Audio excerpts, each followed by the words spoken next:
Hola a todos, es un placer saludarlos. Mi nombre es María Gabriela Camacho, interna de pregrado del quinto año de medicina de la Universidad Rómulo Gallegos. Continuando con los trastornos somatomorfos, me corresponde hablar sobre el trastorno por el dolor. Diciendo entonces que el dolor es el foco predominante en lo que es la atención clínica. Se considera que los factores psicológicos desempeñan una función en lo que es la experiencia del dolor en el paciente, el cual va a corresponder al comportamiento y a la búsqueda del tratamiento. Cabe destacar que los síntomas no son fingidos ni son provocados de forma intencionada. Existen dos subtipos de esta patología: aquellos trastornos por dolor asociados a factores psicológicos. Se cree que los trastornos médicos identificables desempeñan una función escasa o a veces nula en lo que es el inicio de la intensidad o la persistencia del dolor, y aquellos trastornos por dolor asociados a factores psicológicos y una enfermedad médica general, donde intervienen ambos factores y el dolor es desproporcionado.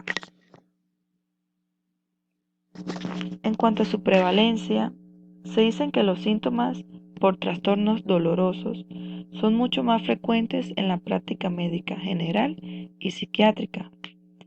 Se asocia a una dependencia iatrogénica de fármacos como los opioides y las benzodiazepinas, y el dolor generalmente es crónico y se asocia a síntomas depresivos. En cuanto al diagnóstico diferencial, decimos que el trastorno por somatización se asocia a la presencia de síntomas dolorosos con síntomas pseudoneurológicos y otros síntomas no dolorosos.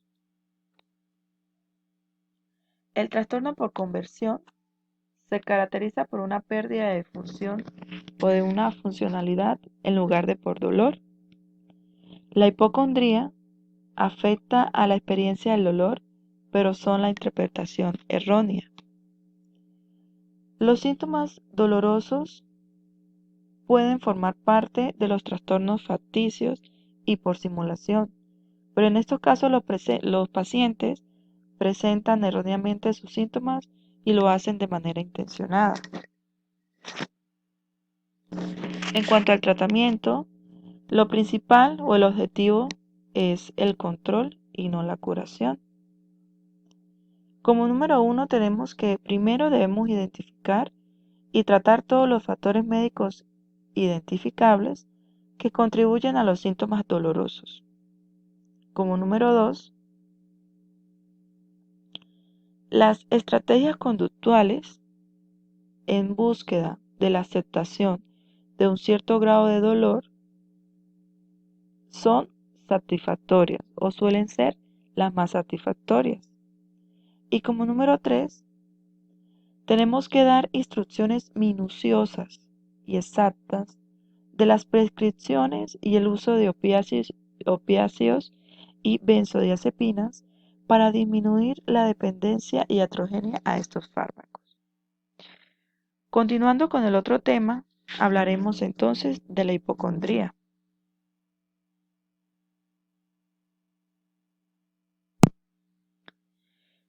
Donde la hipocondría se define como aquella preocupación o miedo a padecer una enfermedad a pesar de contar con una evaluación diagnóstica negativa.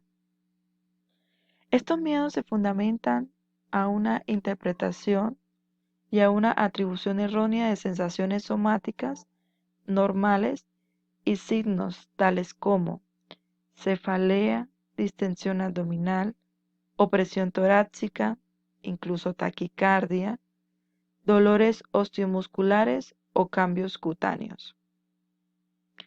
El temor persiste a pesar de la tranquilización médica.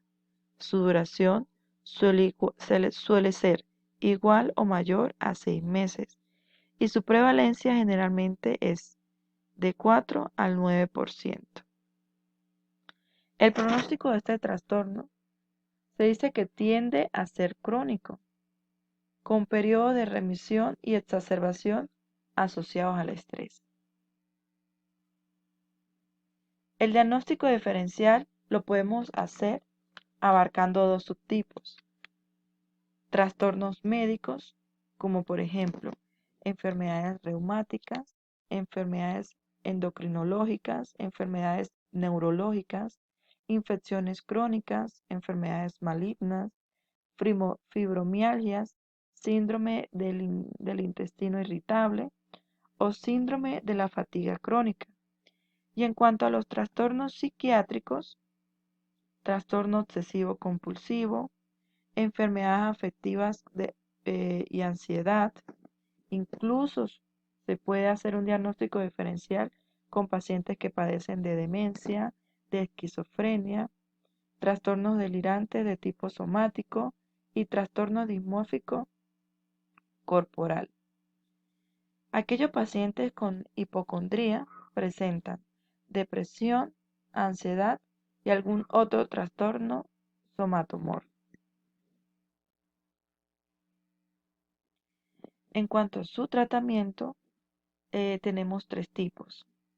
Primero, puede ser una terapia de apoyo o una psicoterapia. Según la literatura nos dicen que la psicoanalítica no es útil. Y para una terapia de apoyo puede ser útil si se cuentan con una información exacta de lo que son los síntomas, una educación acerca de la percepción e interpretación errónea de los síntomas y de las sensaciones somáticas, visitas y exploraciones médicas rápidas o breves visitas, terapias de tranquilización y uso breve de ansiolíticos en periodos de mucho estrés. Como número 2, tenemos la terapia cognitivo-conductual, que esta marca o este es el tratamiento de elección para aquellos pacientes que sufren de hipocondría.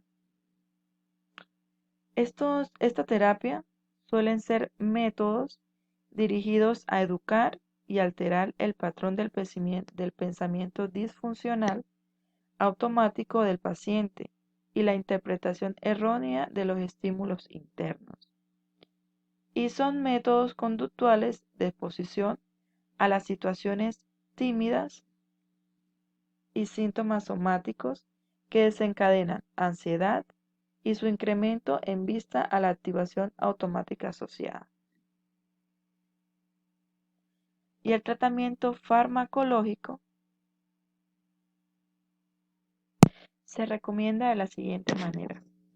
En aquellos pacientes deprimidos con preocupaciones somáticas, se suele medicar con antidepresivos. En aquellos pacientes cuyas preocupaciones somáticas forman parte de un síndrome de trastornos obsesivos compulsivos, se suelen medicar con tratamiento o con los fármacos tricíclicos serotoninérgicos. En aquellos pacientes con trastornos de angustia e hipocondría, se suelen usar las benzodiazepinas. En aquellos pacientes con síndromes psiquiátricos, se suelen usar los ICRS aislados, los cuales resultan útiles en altas dosis que se emplean también en depresión. Por ejemplo, la fluoxetina o la paroxetina en dosis de hasta 60 miligramos día o la sertralina en dosis de hasta 150 miligramos al día. Y en aquellos pacientes con un trastorno psicótico asociado a un trastorno somatomorfo, se suele indicar los fármacos antipsicóticos. Muy bien, muchachos, profesora, este es todo mi seminario. Espero les haya agradado. Muchas gracias.